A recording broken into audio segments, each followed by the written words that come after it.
ये देखो उत्सव कैसा मचाया।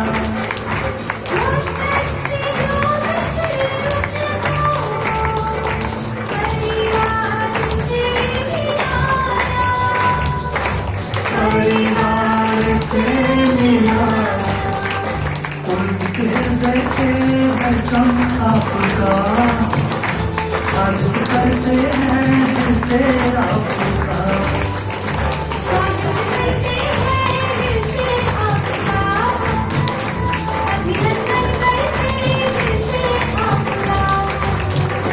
खिली है कलियां सजे हैं द्वार, खिली है कलियां सजे हैं द्वार।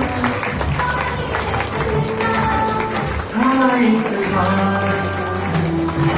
करते हैं जिसे आपका अभिनंदन करते जिसे आपका स्वागत करते हैं जिसे आपका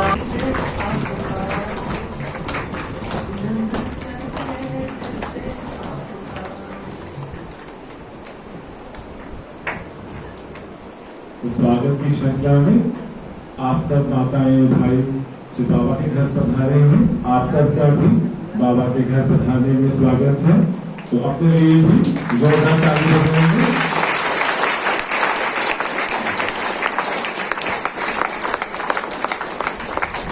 अभी हम सबका स्वागत करने के लिए कन्याएं जो नृत्य से सबका स्वागत करेगी।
पिछले 17 साल से ईश्वरीय ज्ञान में चल रहे हैं।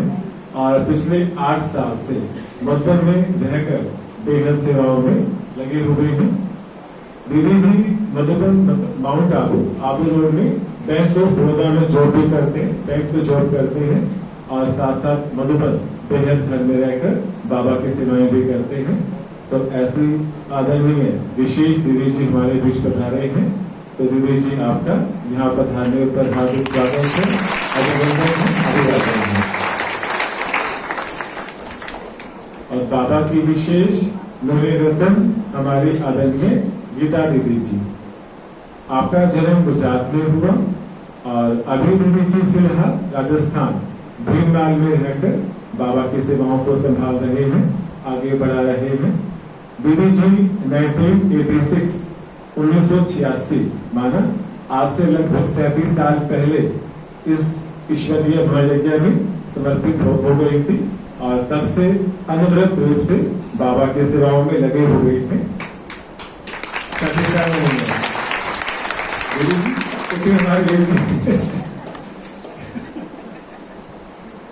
इतनी तो हमारी लोग एज भी नहीं है, जितना आपको सेवाएं करते समय हो गया है।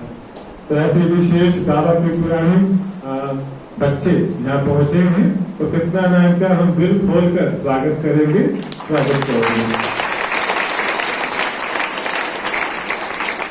दीदी जी विशेष यूथ विंग राजस्थान की कोऑर्डिनेटर है। मतलब जो यंग लोग होते हैं ना, जिनकी एज लगभग 20 से 40 के बीच में होती है, उनकी आप सेवा अधिक करते हैं।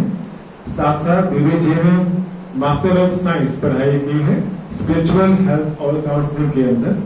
और इसी स्पिरिचुअल हेल्थ और काउंसलिंग के अंदर अमेरिका की एक यूनिवर्सिटी है, उन्होंने वहां से दीदी जी ने PhD किया और डॉक्टरेट की उपाधि प्राप्त। तो दीदी जी क्या है, डॉक्टर भी है, सब डबल डॉक्टर है। साथ साथ दीदी जी ने कोविड में जब शुरू हुआ कोविड का ना, जब शुरू हुआ कोविड उस टाइम पे दीदी जी ने बहुत सेवाएं की और दीदी जी को world book of record WHO ने सम्मानित किया। पूरे विश्व की जो स्वास्थ्य संस्था होती है उसको बोलते WHO। तो कोविड में जो सेवाएं दीदी ने की, उस सेवाओं के लिए उनको पूरे विश्व की स्वास्थ्य संगठन ने सम्मानित किया है। दीदी जी ने महाराष्ट्र में योग दिवस पर, जो 21 जून को मनाते हैं योग दिवस, 2017 में दीदी जी ने वहां योग कराया था और वहां पर भी दीदी जी को सम्मानित किया गया था महाराष्ट्र विधानसभा के अंदर। तो ऐसे विशेष प्रतिभा की धनी दीदी जी हमारे बीच पधारे हैं। तो दीदी जी आपका कितना ना स्वागत करें, कितना ना हम थैंक्स करें। तो ऐसी दीदी जी का हम फिर से स्वागत करते हैं। साथ साथ मिसेस कुंडो जी पधारी हैं, इनको आप सब जानते ही हैं, ये मिसेस MLA हैं, तो आप ही समाज सेविका हैं। तो आपका भी बाबा के घर पधारने पर स्वागत करते हैं, अभिनंदन करते हैं। और स्वागत में हमारी आदरणीय चेतना दीदी जी, सुमन दीदी जी, इन्हें हम कहाँ छोड़ सकते थे। इनके बिना तो फिर घर का तो जो वातावरण है वो सुना सुना लगता है। तो दीदी जी, दोनों दीदी हमारे मेहन बाबा के घर में रहकर इस फुलवारी को सदियों में ढका रहे हैं। तो दीदी जी का भी बहुत बहुत शुक्रिया है, स्वागत है, धन्यवाद। तो अभी हम आगे चलते हैं और रिक्वेस्ट करते हैं आदरणीय गीता दीदी जी से कि आज के दिन का जो अभी वादन है, वक्तव्य है, हम सबके बीच में रखेंगे। आदरणीय गीता दीदी जी।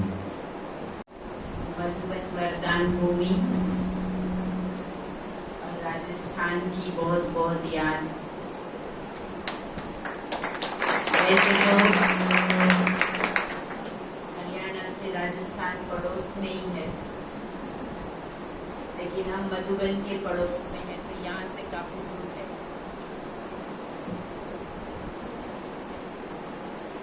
हमारी प्यारी चेतना बहन,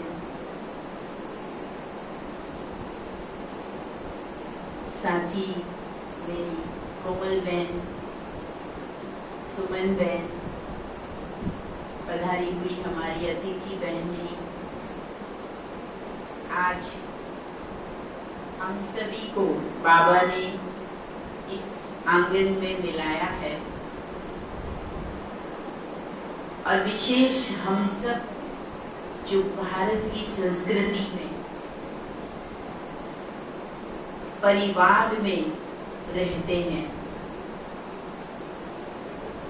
परिवार का मिलना जहाँ होता है वो घर होता है।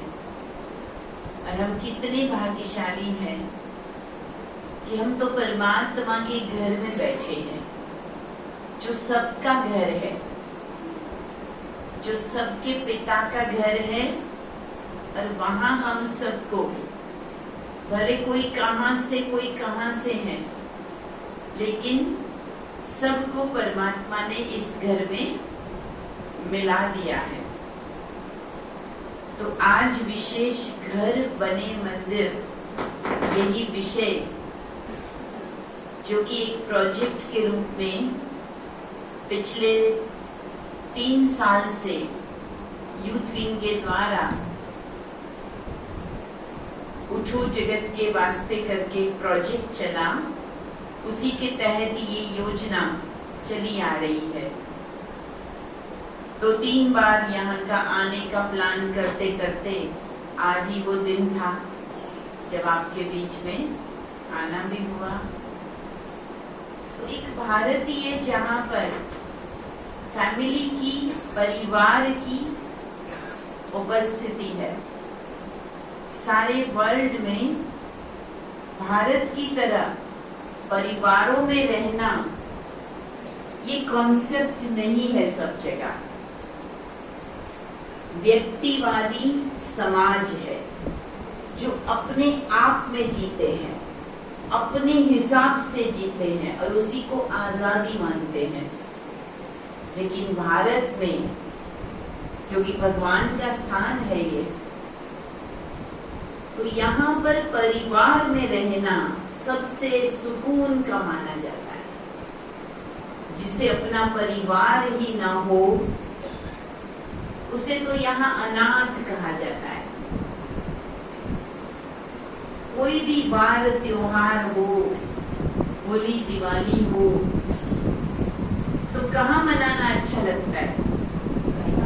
परिवार में मनाना अच्छा लगता है। अब जिसका उस दिन कोई परिवार के साथ मनाना ना हो तो उसे त्योहार ही फीका फीका लगता है।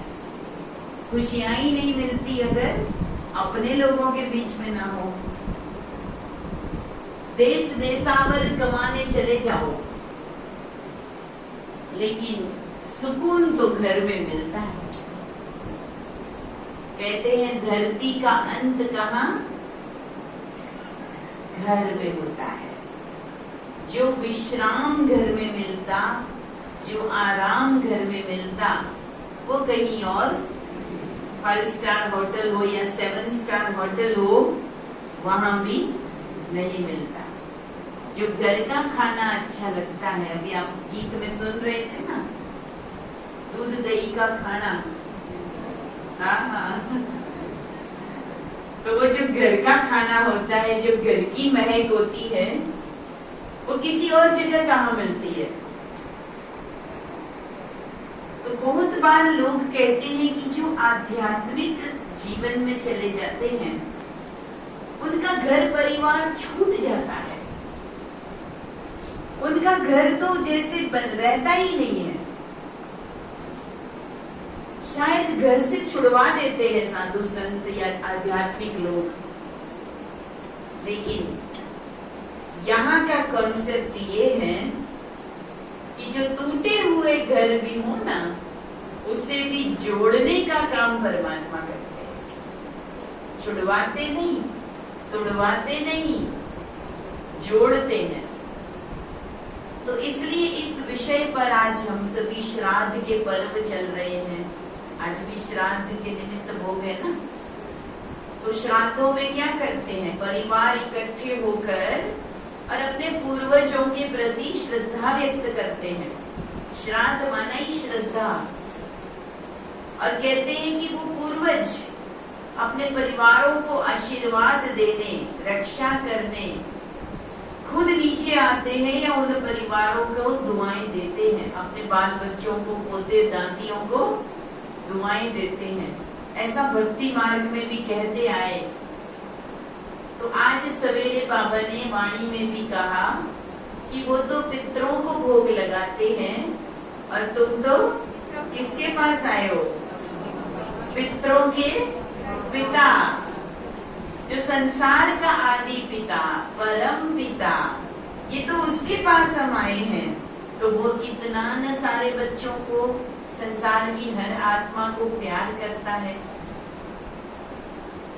उसके प्यार में केवल मोह नहीं है, उसका प्यार शक्ति देता है, उसका प्यार समझ देता है, सच्चा आनंद देता है, सच्ची खुशियां देता है। जो संसारिक प्यार है उसमें मोह होता है, और मोह के साथ साथ आजकल स्वार्थ भी होता है। माता पिता भी अपने बच्चों को जब पालना देते हैं तो थोड़ा सा तो स्वार्थ भी मन में होता है कि नहीं? कि आज हम इन्हें पालना दें, कल हम बूढ़े हो चलेंगे तो ये भी हमारा ख्याल रखेंगे। तो थोड़ा सा तो स्वार्थ होता है, बदले की इच्छा होती है। लेकिन परमात्मा तो ऐसा प्यार देते कि हम ही दूसरों को प्यार देने वाले, दूसरों को शक्ति देने वाले योग्य बन जाते हैं। परमात्मा का प्यार बांधता नहीं है, लेकिन मुक्त करता है। तो घर के अंदर हर व्यक्ति को जब घर बनाना होता है, एक सपना होता है हर एक का, मेरा एक प्यारा सा अच्छा सा घर हो। देखिए, एक होता है मकान, एक होता है घर।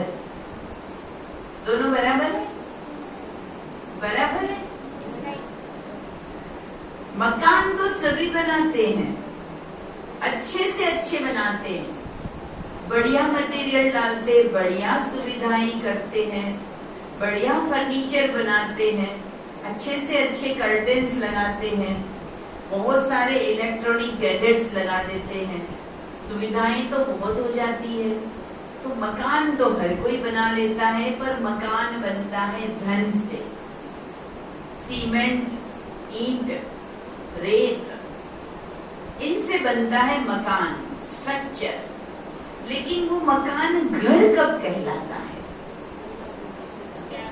मकान घर तब होता है जिसमें अपने लोग रहते हों, उनके बीच अपनापन हो, प्यार हो, विश्वास हो, भावनाएं हो, एक दूसरे के लिए कुछ करने की, सहयोग देने की बात हो। प्राचीन समय में हमारा भारत देश देवभूमि था, और सतयुग था तो सभी कौन थे? देवताएं थे, है ना? हमारे पूर्वज देवताएं, या कहें कि हम सतयुग में थे तो हम देवताएं थे। तो देवता का भाव था देने का। लेकिन समयांतर में क्या हुआ? सतयुग बीता, त्रेता बीता, तो युग बदलते बदलते देवतापन का भाव आज क्या बन गया है? धीरे धीरे लेवतापन का भान हो गया है। आज किसी के घर भी जाए, कोई फंक्शन होता है तो वे विचार करते हैं, तो वो हमारे घर आए थे क्या जो हम उनके घर जाएं? कुछ देना भी है तो उन्होंने हमारे फंक्शन में क्या दिया था जो हमें भी वही देना है ना? लेन देन, देना नहीं, लेन देन। और लेन देन को व्यापार कहते हैं, देने के भाव को प्यार कहते हैं। प्यार हमेशा त्याग सिखाता है कि तुम्हारे लिए मैं क्या त्याग कर सकती हूँ, तो वो हुआ प्यार। लेकिन आज संबंधों में भी प्यार कम, व्यापार का, हिसाब किताब का भाव ज्यादा है। कभी कभी बच्चे भी माता पिता को कह देते हैं तो आपने हमारे लिए क्या किया? कभी माँ बाप भी बच्चों को याद दिलाते हैं, हमने तुम्हारे लिए इतना किया, वो किया, तुझे कैसे तो बड़ा किया, तुम्हारे को बड़ा करने में कितनी तकलीफ उठाई। और कभी फिर बच्चे बार बार सुनते हैं ना, तो कहते थे एक बार में लिख के दे दो,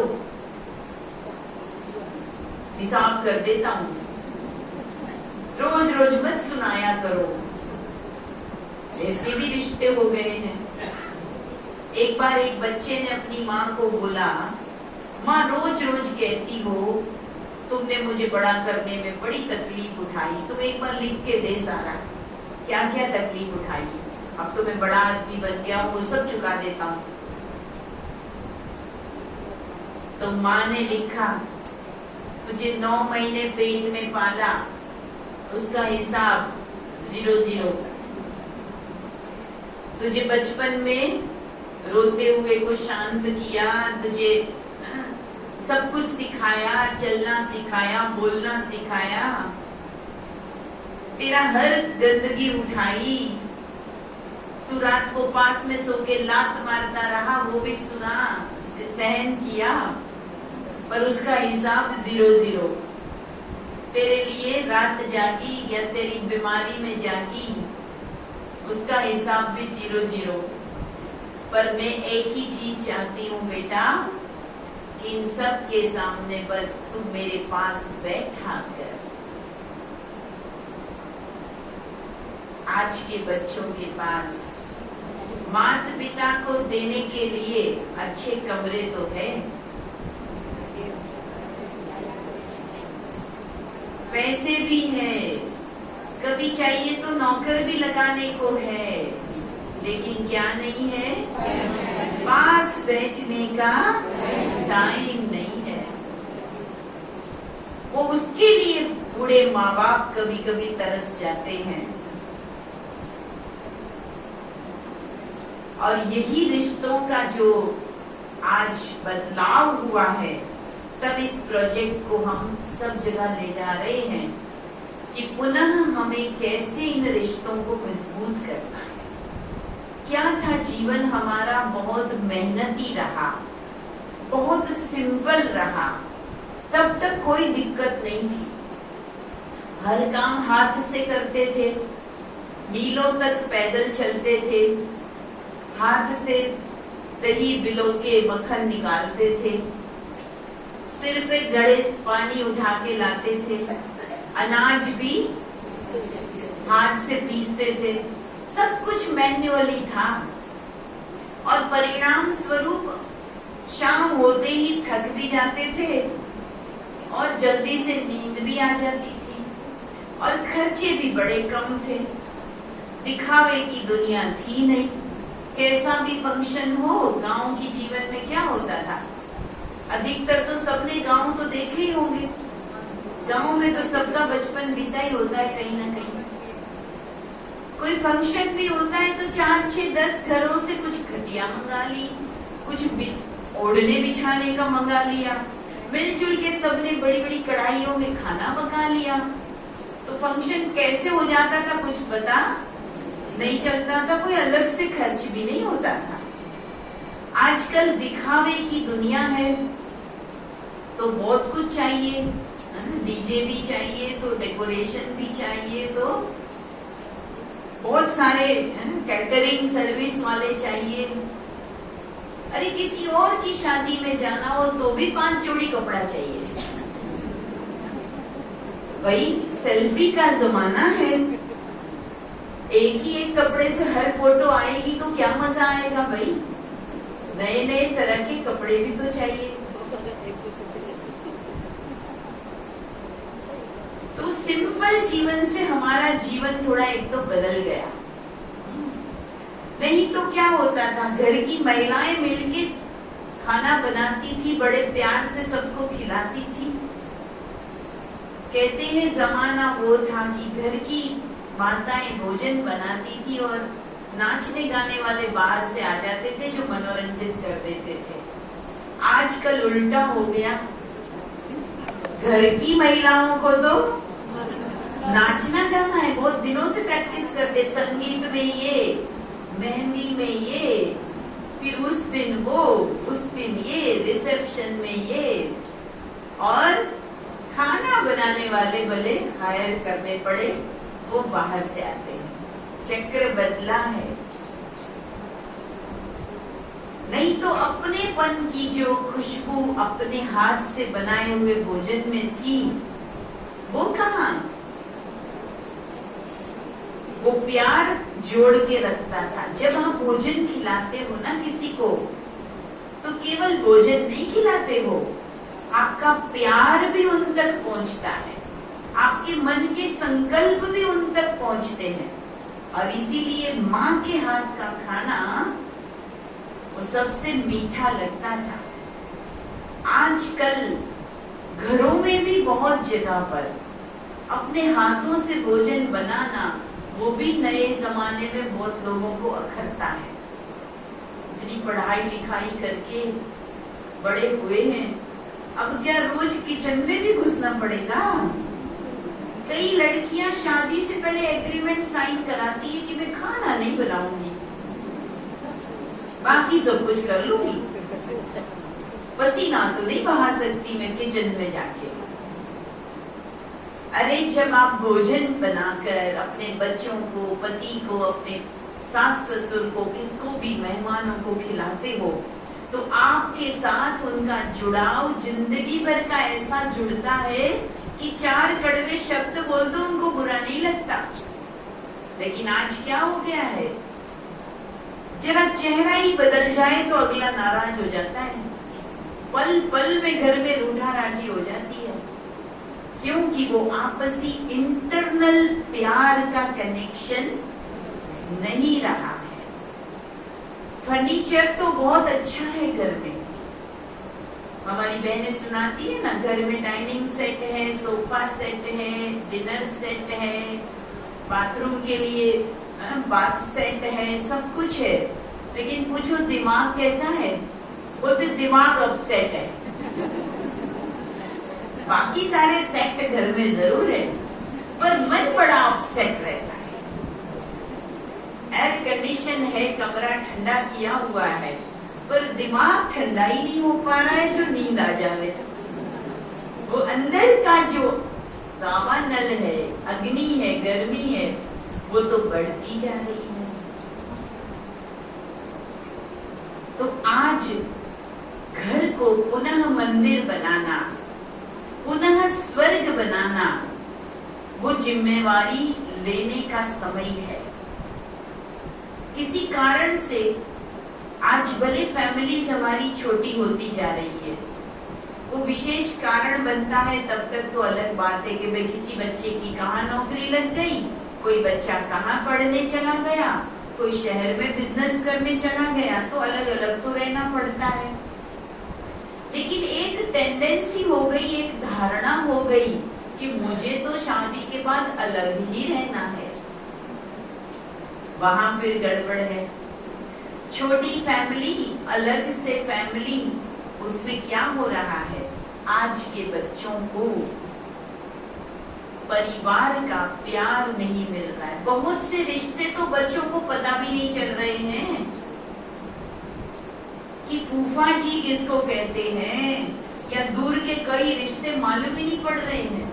और धीरे धीरे तो बहुत सिंगल चाइल्ड फैमिली, अभी कैसी फैमिली है सबकी, एक बच्चा। अरे बहुत समय हो जाएगा तो बच्चों को पता ही नहीं होगा कि चाचा कौन होता है, ताऊ कौन होता है, मासी कौन होती है, पता ही नहीं चलेगा। रिश्ते खत्म होते जा रहे हैं। कभी 100 लोग साथ में रहते थे, उस परिवार में एक चूल्हे पर खाना बना हुआ सब खाते थे, तो सबके सब एक जैसे प्यार से जुड़े हुए थे। बच्चों को जवान होने तक तो पता ही नहीं चलता था कि मेरी माँ हकीकत में कौन है, क्योंकि उसके लिए तो माँ भी माँ थी, तो ताई भी माँ थी, तो चाची भी माँ थी, तो दादी भी माँ ही थी, सबकी सब पालना करती थी। फर्क ही नहीं महसूस होता था कि मेरी असली माँ किसको कहते या दूसरी माँ होती है कोई। लेकिन आज वही एक छोटा सा परिवार। कुछ भी होता है तो उसी घर परिवार के झगड़े का, उसी घर परिवार के टेंशन का सारा प्रभाव भी बच्चों पर पड़ रहा है। अधिक खर्चे बढ़ गए तो पति पत्नी दोनों कमाने लगे, और जब दोनों घर से बाहर जाते हैं तो बच्चे फिर घर में किसके भरोसे?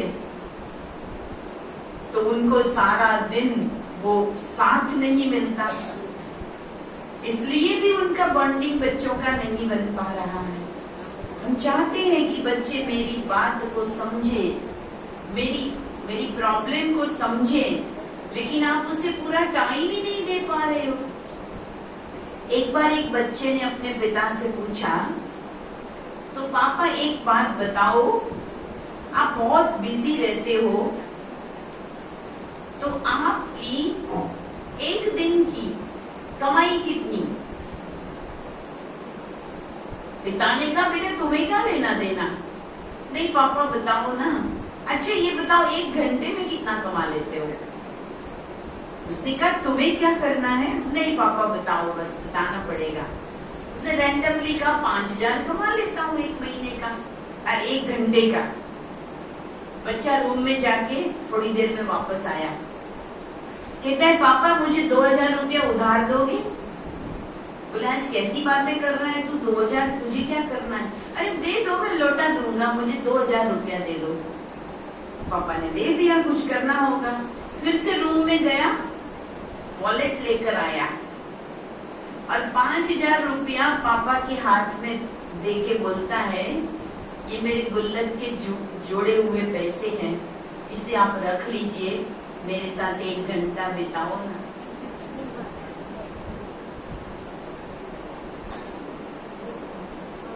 बच्चों के लिए भी, जिनके लिए पसीना बहाने जाते हो, उनके लिए भी समय नहीं दे पाते हो, तब फिर वो बच्चे भी आपके हिसाब से या आपके दिल के करीब नहीं रह पाते।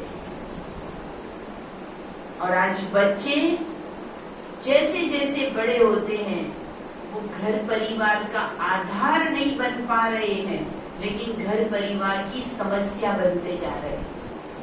जिस बच्चे को घर में समय और प्यार नहीं मिलता, फिर वो कहीं बाहर समय देता है और कुसंग में फंस जाता है, बुरी आदतों का शिकार हो जाता है। पिछले दिनों में हरियाणा में एक गांव में थी, नाम नहीं लेना चाहूंगी, तहसील है। मुझे वहां बताया गया, एक ही, वो कितनी आबादी होगी, 40-50 हजार की आबादी होगी मुश्किल से। उन्होंने बताया कि इसी एक गांव के 120 जितने लड़के नशे की गिरफ्त में होने के कारण जेल में पड़े हैं। एक शहर के, ये हरियाणा की बात मुझे सुनाई गई थी। क्यों बच्चे गलत संग में जाते हैं? क्योंकि जो घर है, जो परिवार है, उसमें उसे उचित श्रेष्ठ वातावरण, संस्कार, प्यार, पालना हम नहीं दे पा रहे हैं। एक बार छोटे छोटे 2 बच्चे भाई बहन लड़ रहे थे, तो किसी ने बोला, बेटा क्यों लड़ रहे हो? बोलते, नहीं नहीं नहीं, हम लड़ नहीं रहे हैं, हम तो खेल रहे हैं। बोले, ऐसे कैसे, आप तो लड़ रहे हो, दिखाई दे रहा है। नहीं नहीं, ये तो एक खेल है। तो बोला, अच्छा बताओ इस खेल का क्या नाम है, ऐसे कौन खेलता है भाई? तो बच्चों ने क्या बताया पता है? इस खेल का नाम है मम्मी पापा।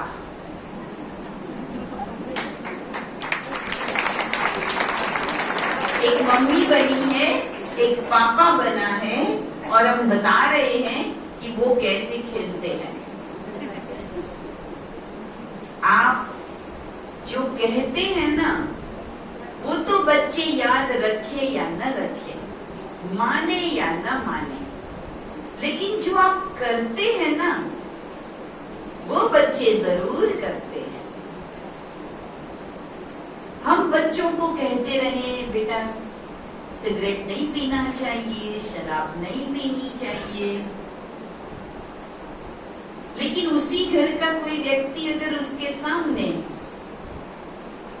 वही सब चीजें कर रहा है, तो बेटे को कुछ भी बोला हो आपने कभी, उसका प्रभाव पड़ेगा या वो जो देखेगा उसका प्रभाव पड़ेगा? माँ अपने बच्चे को कहती है बेटा तुम्हें झूठ नहीं बोलना चाहिए, बोलते हैं ना, बचपन से ही बोलते हैं। फिर क्या करते हैं, कभी किसी का फोन आता है आपके मोबाइल पे, आप नहीं चाहते बात करना, आप बेटे को कहते बेटा फोन उठा के बता दो मम्मी घर पे नहीं है। और पता है बेटा फोन उठा के क्या बोलता है, मम्मी कह रही है मम्मी घर पे नहीं है। तो रोज तो आपने पाठ सिखाया झूठ नहीं बोलना है, लेकिन करके क्या सिखाया? बच्चा क्या सीखा कि छोटे बच्चों को शायद नहीं बोलना चाहिए, लेकिन बड़े होने के बाद झूठ बोलना चाहिए।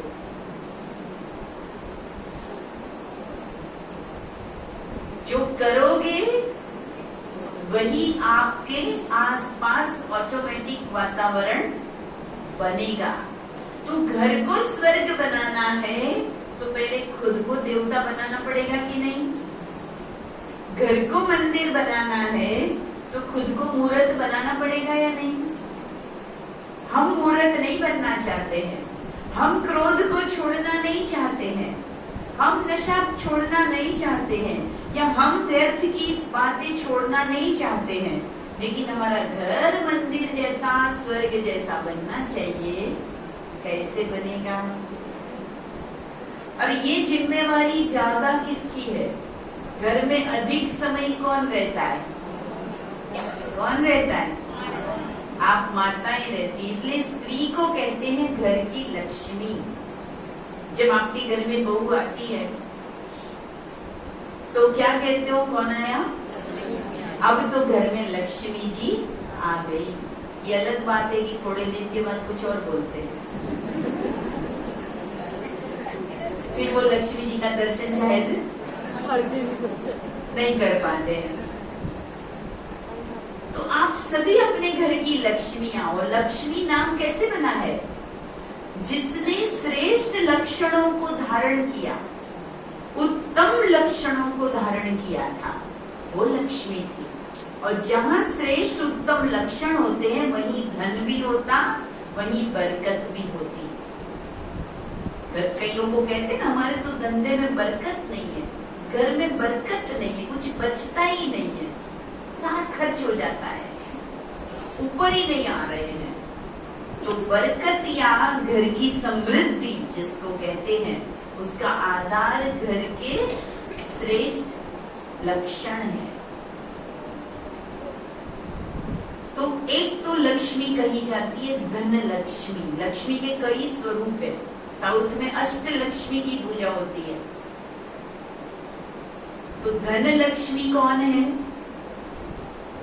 धन लक्ष्मी वो होती है जो घर के धन का सदुपयोग करे, और दूसरी बात, घर में शुद्ध धन ही आए उसका आग्रह रखे।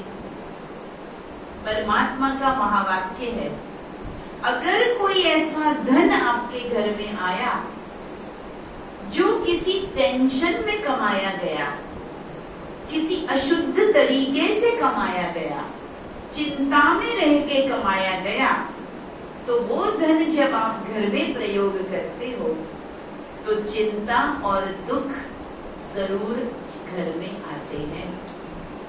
धन तो आया लेकिन साथ साथ चिंता को भी लाया, अशांति को भी लाया। आजकल बेईमानी की, भ्रष्टाचार की बातें तो बहुत होती है।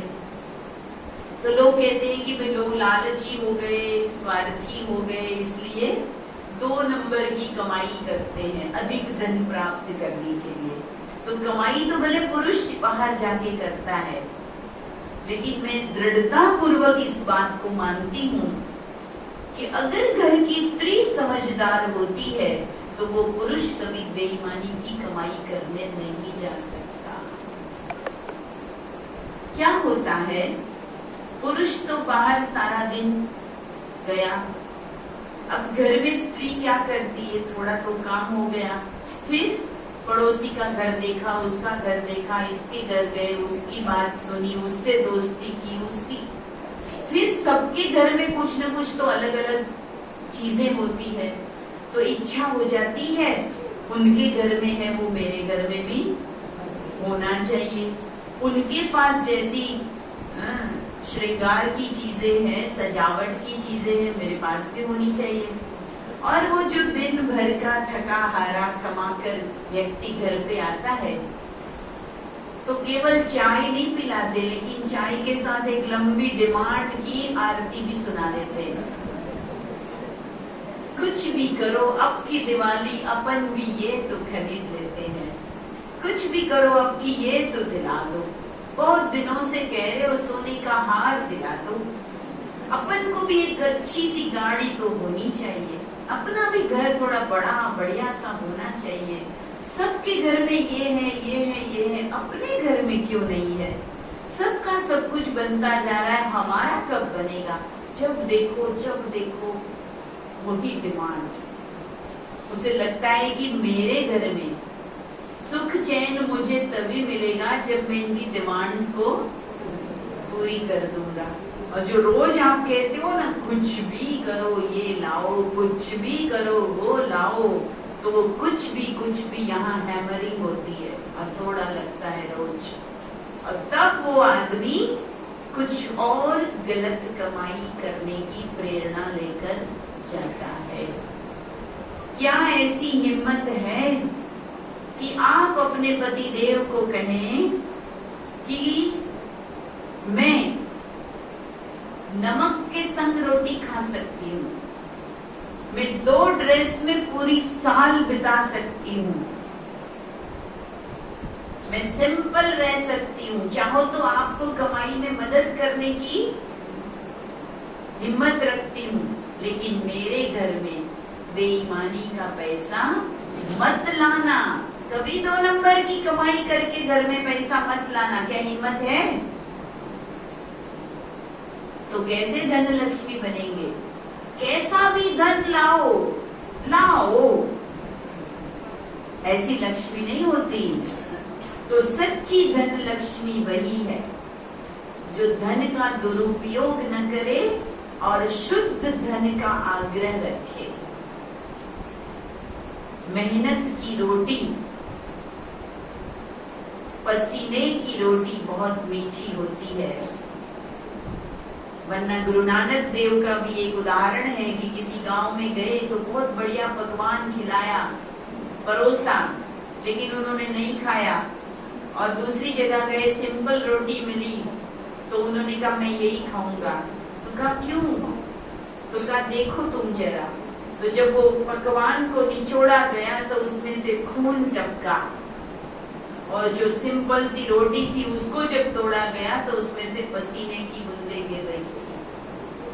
ये उत्तम है, वो उत्तम नहीं है। हमें भी आग्रह होना चाहिए अपने घर में कि हम अच्छी कमाई खाएं, ईमानदारी की कमाई खाएं, तभी घर में सुख शांति का बसेरा होता है। दूसरी होती है धान्य लक्ष्मी। धान्य बोलते हैं ना, जो घर आपके खेतों में उगता है, धान। तो जो अच्छी स्त्री होती है, अच्छी माता होती है, वो घर का खाना बड़ा स्वादिष्ट बनाती है, उसे भोजन बनाने में कभी आलस नहीं आती, बड़े प्यार से भगवान को भी भोग लगाती है, और कभी धान को वेस्ट नहीं करती। कुछ लोगों के घरों में क्या होता है, इतना कम बना लेते हैं, फिर फ्रिज में रख देते हैं। आटा भी एक साथ बना देंगे, फ्रिज में रखे रहेंगे, 2 दिन खा लेंगे निकाल के। वो बासी खाना, वो फ्रिज में रखा हुआ खाना, वो ढेर सारा बनाना, फेंक देना, ये धान्य लक्ष्मी का लक्षण नहीं है। प्राचीन समय में लोग थाली को धो के पिया करते थे कि अन्न का सम्मान करो, नहीं तो अन्न मिलेगा नहीं। आज देखो लोगों ने अन्न का सम्मान नहीं किया, तो आज दुनिया में अन्न कितना महंगा है, अन्न की कितनी प्रॉब्लम्स आती जा रही है। तो अन्न को देवता भी कहा गया है। तो धान्य लक्ष्मी वही है जो अन्न देवता को खुद पकाए। जिसके घर में भगवान को भोग लगता है उस घर का भंडारा कभी खाली नहीं होता। हम कितने भाग्यवान हैं अगर हमारे घर में भगवान भोजन स्वीकार करता हो। लेकिन भगवान भी तो भोजन कब स्वीकार करेगा भाई? कब स्वीकार करेगा? जब भोजन बनाने वाले भी इतनी ही भावना, पवित्रता, शुद्धता से बनाएंगे। आजकल तो लोग मंदिरों में भी जाते हैं, रास्ते में मिठाई की दुकान से मिठाई ले जाते हैं तो भगवान जी को चढ़ा देंगे। अब वो मिठाई बनाने वाले को आपने देखा है वो कौन था, कैसे बना रहा था, स्नान भी किया था कि नहीं, किस तरह का भाव था उसका? वो मिठाई आप भगवान को चढ़ा देंगे तो क्या हो जाएगा? आप केवल नारियल चढ़ा दो, आप केवल गुड़ चढ़ा दो, लेकिन कुछ भी नहीं बना बनाया नहीं, अपने हाथों से या तो बनाइए, उसे प्रसाद बना सकते हो आप, फिर सबको खिलाइए। हमारे यहाँ पे कई माताएं पानी को भी भगवान के सामने रखकर उस पानी को भी शक्तिशाली बनाती है और वो चार्ज किया हुआ शक्तिशाली पानी घर में सबको पिलाती कि मेरे घर के लोगों का हृदय शुद्ध हो जाए।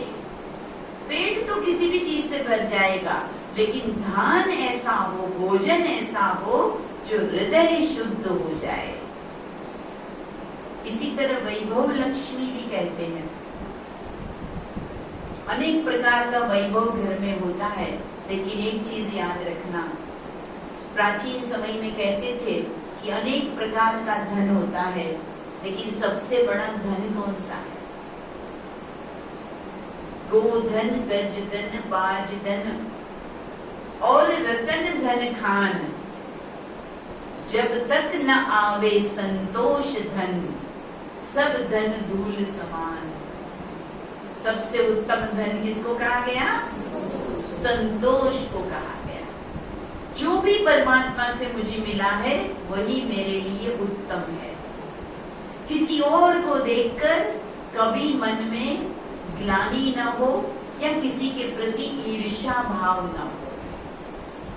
नहीं तो होता क्या है, मेरा अच्छा खासा घर है लेकिन मेरे पड़ोस वाले का बहुत बड़ा बंगला बन गया तो मैं दुखी।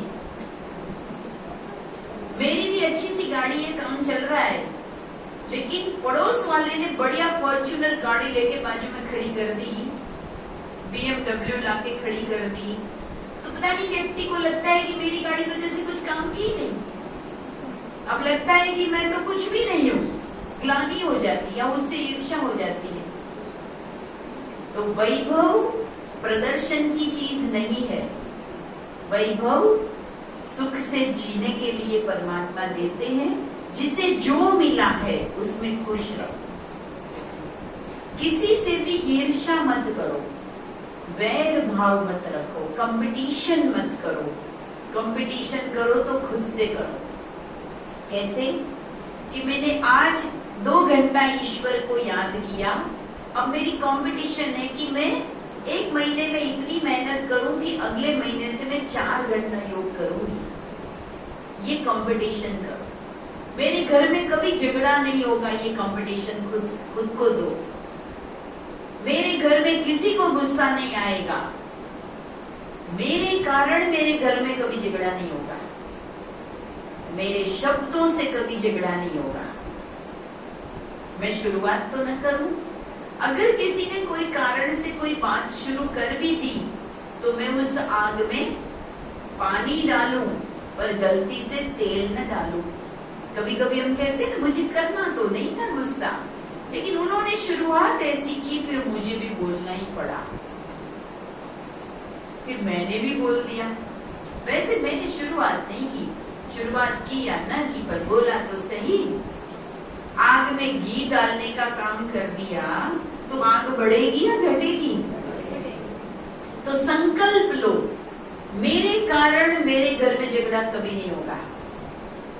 चाहे झुकना पड़े, चाहे सहन करना पड़े, चाहे मौन धारण करना पड़े, लेकिन मेरे घर में शांति बनाए रखने की जिम्मेवारी मेरी है। आजकल लोग मोबाइल पे बहुत लगे रहते हैं, सोशल मीडिया का जमाना है। तो जब आपके हाथ में मोबाइल होता है, किसी भी व्यक्ति के हाथ में, उसकी पोस्चर क्या होती है, बैठक कैसी होती है? क्या कोई ऐसे बैठा होता है? कैसे बैठा होता है? मोबाइल हाथ में होता है तो कैसे बैठे होते? दिखाने से ज्यादातर लोगों को स्पॉन्डिलाइटिस की प्रॉब्लम शुरू हो गई है, क्योंकि अधिकतर ऐसे रहते हैं। तो मैं कई यंग बहनों को कहती हूँ, लड़कियों को कहती हूँ कि 3-4 घंटे तुम झुके रहते हो मोबाइल के लिए, अननोन व्यक्ति, नए लोगों को गुड मॉर्निंग, गुड नाइट, फलाना दिन का विश, इस दिन का wish, mother's day, father's day, friendship day, पता नहीं क्या क्या। अभी सब आरती की थाली ले लो।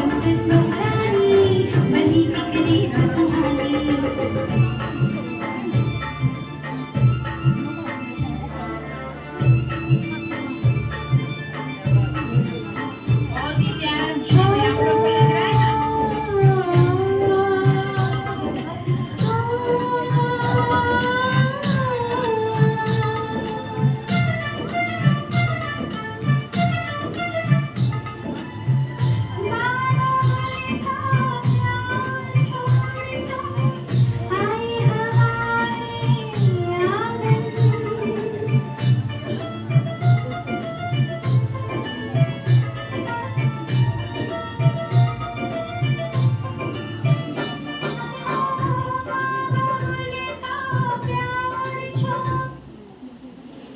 देखो, वो अपने प्यारे प्यारे माता पिता को, भाई भाभीियों का, बहनों का प्यार त्याग कर, इतना तकलीफ होती है, वो सब छोड़कर आपके पास आई, आपके आंगन को सजाने आई।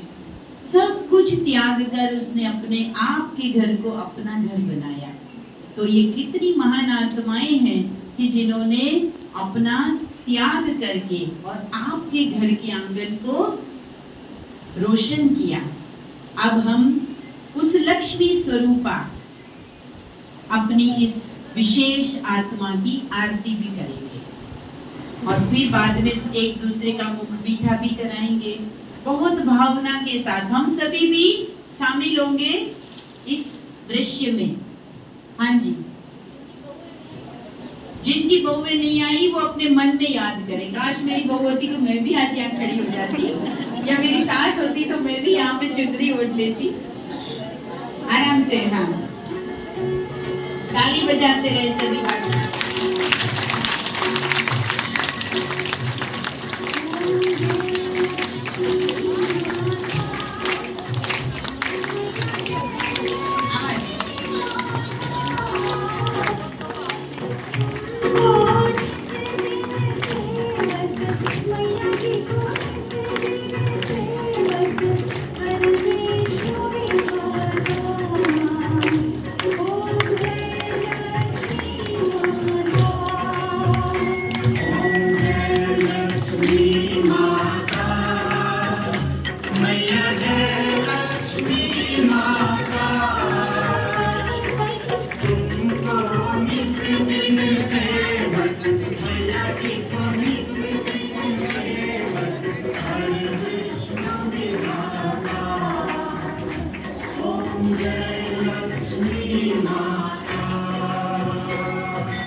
सचमुच देवी के रूप में देखो, आपके सामने वो चैतन्य देवी खड़ी है। परमात्मा इस समय उनके अंदर दैवी गुणों को इमर्ज किए हुए हैं।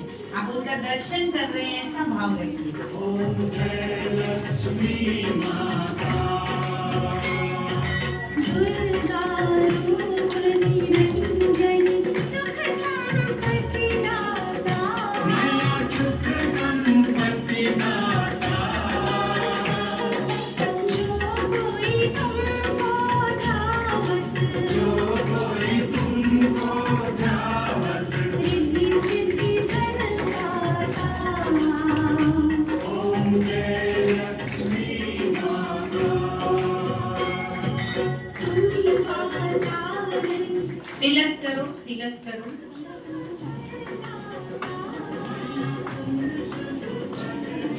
और फिर उसमें देखो दीदी ने प्यारा सा लड्डू रखा है, एक दूसरे का मुख मीठा कराओ।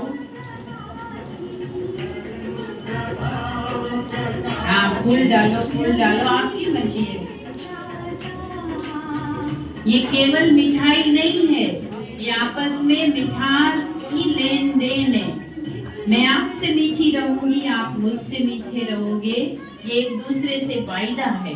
मिठाई तो मुख तक रहती है, लेकिन ये दिल को हमेशा हमेशा के लिए मीठा करने का, मीठा रहने का प्रतीक है। और परमात्मा के घर में आज हमारा ऐसा सुंदर मिलन, परमात्मा और ये चैतन्य देवी, आपकी तो देवी चेतना जी है, चैतन्य है, और मैम तो है ही, देवियों का स्थान है, बहुत सारी देवियां है ना यहाँ पे भी। ओके, अभी थाली रख दीजिए, थाली बहनों को दे दीजिए पूजा की, और अभी अपनी सासू जी का आशीर्वाद लीजिए, चरण स्पर्श करके आशीर्वाद लीजिए। वही दिन जैसे लिया था ना पहले दिन, वैसा ही एकदम याद करना। अब थोड़ा सा सासू जी दिल बड़ा रखो, गले में लो, बहुत प्यार से। वो दिन वहाँ मुझे मेरी माँ मिली, मैं अपनी माँ को तो वहाँ छोड़ आई थी, और यहाँ मुझे इस घर में सच्ची माँ मिली। वो माँ तो मेरी छूटी है, पर ये माँ के साथ मुझे जीवन बिताना है, इसलिए ये नहीं, निकालो मत 2 मिनट। अभी सब बाबा के सामने मुंह कर लो, इधर साइड। हाँ, फोटोग्राफी भी करना भले, पहले बाबा के सामने, और अपने मन से बाबा का धन्यवाद करो। और आज मैं जिस स्वरूप में मेरे घर को मंदिर बनाने के लिए इस देवता स्वरूप का आह्वान किया है, इस देवी स्वरूप में देखने का अभ्यास किया है, परमात्मा ने मुझे ये दृष्टि दी है कि हर आत्मा श्रेष्ठ है, मुझे सब में सद्गुणों को देखना है। बीती को बीती कर बाबा, आज आपने हमें जो नया जीवन दिया है, नए जीवन की प्रेरणा दी है, अब हम इसी स्वरूप में अपने जीवन को बिताएंगे। और इसके लिए बाबा का बहुत बहुत थैंक्स करेंगे। दीदियों से दृष्टि लेते हुए आराम से अपनी जगह पर बैठेंगे और आपस में हाथ